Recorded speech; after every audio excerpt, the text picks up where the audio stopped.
বাংলাদেশ চলবে আল্লাহ কোরআন দিয়ে। 90% মুসলমানের দেশ এইটা। 5 আগস্টের পর দেশটা স্বাধীন করেছি। এটা নাকি বিএনপির লোক? যদি কোনো বিএনপির লোক বলে আল্লাহ কোরআন দিয়ে দেশ চলবে না, এমন নেতা চাই যার কোরআন দিয়ে দেশ চালাতে চায়। এমন নেতা চাই যে নবীর আদর্শ মানতে চায়। আজকের পর থেকে লাস্ট কথা, লাস্ট কথা শোনো। বগুড়া বলে কথা নয়, যেখানে যেই নেতা বাধা দিবে জুতা পিড়ালে নামাই দেওয়া হবে। ঠিক আছে, ইনশাআল্লাহ।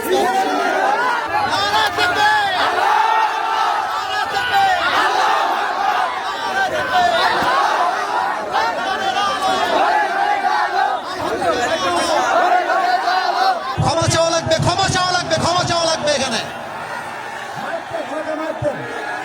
ক্ষমা চাবে আমি সামলাইতে পারবো না। চাইতে হবে, আমিও ক্ষমা চাইতে হবে।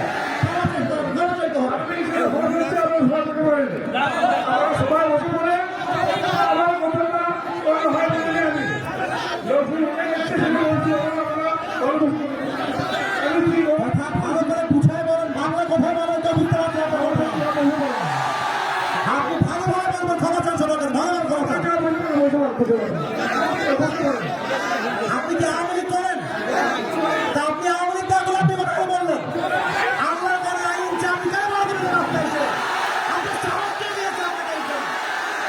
যুবকদের জেলে, আপনি যুবকদেরকে আশ্চর্য কথা। বগুড়ার মাঠে এইটা একটা উল্টা পাল্টা করে বাবার নাম ধরে দিব আমরা একেবারে। আপনি কই থেকে আসুন যুবক ভাইয়েরা আমার? আমি বলেছি আল্লাহ কোরআন দিয়ে আইন চলবে, মুসলমান হিসেবে এটা আমার নৈতিক দায়িত্ব। ঠিক না বলে আমি একবারের জন্য বৈধ দলকে ভোট দেওয়া লাগবে। আমি বলেছি পার্লামেন্ট চলবে আল্লাহ কোরআন দিয়ে, এরকম দলের কথা ব্যাপারটা মুসলমানদের করা চলবে না। পলিটিক্যাল পার্টি আপনি কি বুঝলেন নিয়ে এইটা? আমি রাজনীতি করেই না। আমি রাজনীতি, আপনি যদি দলের আইন সহ্য করতে না পারেন আপনার ইমান থাকবে না যুবক ভাই আমার।